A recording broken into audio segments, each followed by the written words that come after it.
Hi, I'm Kelly Meyers with cityCURRENT Nashville, and today I have the pleasure of speaking with Will Brown with the Benefits Group. Will, let's talk a little bit about benefits and coming back to work. There's a lot of companies out there that are smaller to mid-sized that don't think that they can access benefits. They've been hesitant for many reasons, but now is the time to press on the gas and offer them. The tighter labor market has definitely accentuated the need for benefits. But the smaller to mid-sized companies don't know that they are able to offer it, and they can. There's so many benefits. And as people are returning to work, how can benefits be used to increase the PPP loan forgiveness? Yes, that's something that's often overlooked. In round one, I think you had either an 8 or 24 week period, and in round two, you can select any length within that 8 to 24 week period. So if you are covering benefits or offering benefits, you cannot include the employee paid portion, but your piece. So not only do you have that benefit, but I just want to point out here that a lot of companies miss that just offering benefits gives them a tax benefit as well. Here's an example.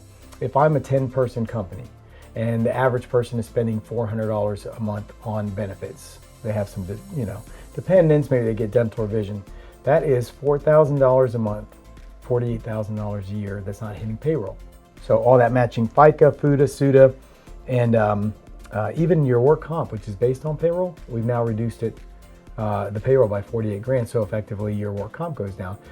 So considerations by offering it, you not only build goodwill, you get the better candidate, you don't lose people, it legitimizes your company, but you have the PPP forgiveness, which you mentioned, and also some tax implications. So great point. There's the newly passed American Rescue Plan Act, and it's got some unique portions around COBRA. Talk about how that impacts those companies that are currently offering benefits. A lot of the smaller groups that I found, under 50, even over 50, they usually have one person that's like an office manager that works in that position that's not technically trained in HR necessarily, and they'll miss these things. So here's, to your point now, the question. The American Rescue Plan Act said, hey, if your employee would qualify for COBRA, so they had an involuntary loss of hours or they were terminated, right, involuntarily, you, as the employer, have to cover their full COBRA premium. See, before under COBRA, you would offer the benefits access to them for that 18-month period if you had 20 or more employees and you were subject to COBRA, but they would pay the full premium with no subsidies on your part as the employer. This says between April 1st and September 30th that you have to cover full. Now you as the company can apply to the government to get that tax credit back, so you'll effectively be reimbursed.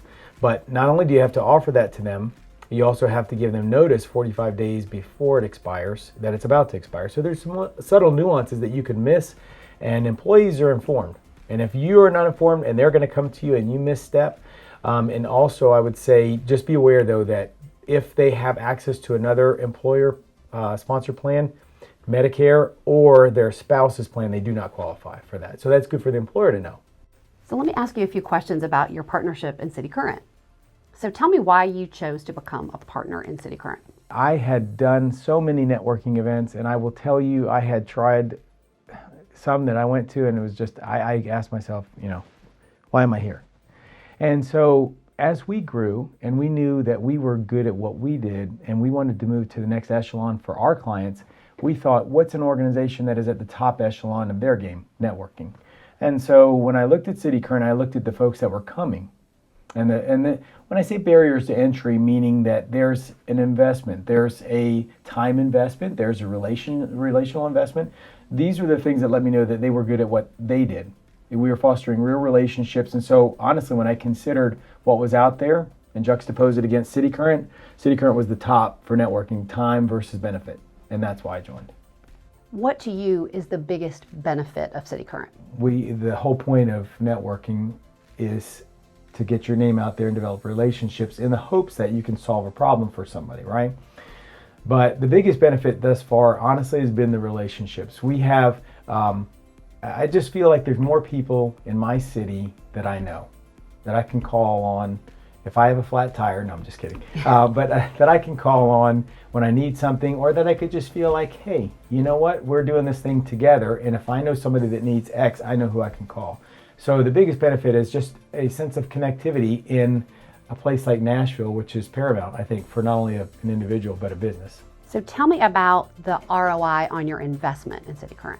Without giving actual numbers, I can tell you that one of the first referrals that I got more than doubled 2.5 times my investment, just one, and they've already come. So, maybe I shouldn't tell you that because now you're going to. No, I'm just kidding. No, it's immediately. I was told to expect, like, hey, this is not a place where you go and you're handing out cards and, hey, want to buy? We understood that it's relational. However, just by process of people knowing what you did and liking you, I guess, in the process and trusting you, that yes, the referrals have been amazing. I would tell anybody that the investment has already paid off. How is cityCURRENT different from networking groups that you've been in the past? The caliber of people, period. The caliber of people. You're dealing with the decision makers. You're dealing with people that know how to do business relationally. They are not talking about them, and transactional sales. It's more of, we're going to journey together. We're going to eat lunch together. We're going to understand what you do. We're going to laugh. We're going to understand you as a person, and then we're going to know about your business, and we're going to feel good about referring people to you. So it's much different than the transactional butterfly effect, where I have to come in, I got to touch this person, touch this person, touch this person, where I'm going to come and I'm going to journey alongside of somebody for a period of time, that spans several years, and develop real relationships. And then the relationship is paramount rather than the transaction. And then, but the business comes from it. So it's just a different perspective of how you structure what's important, I guess. And lastly, what would you tell a company that's considering becoming a cityCURRENT partner? Go check it out. I could sit here and say this works for me, which it absolutely doesn't. I know other people, but you owe it to yourself to at least go one time, twice, 3 times, get a feel for the speaking. That was the thing that actually got me to even be interested. I went to a couple of those breakfasts, and the speakers were amazing. And not only the people in the room, but the speakers were amazing. So I thought, okay. And then I saw behind the curtain of all the other personal events that the members participated in. But I would say to a business, go check out a breakfast.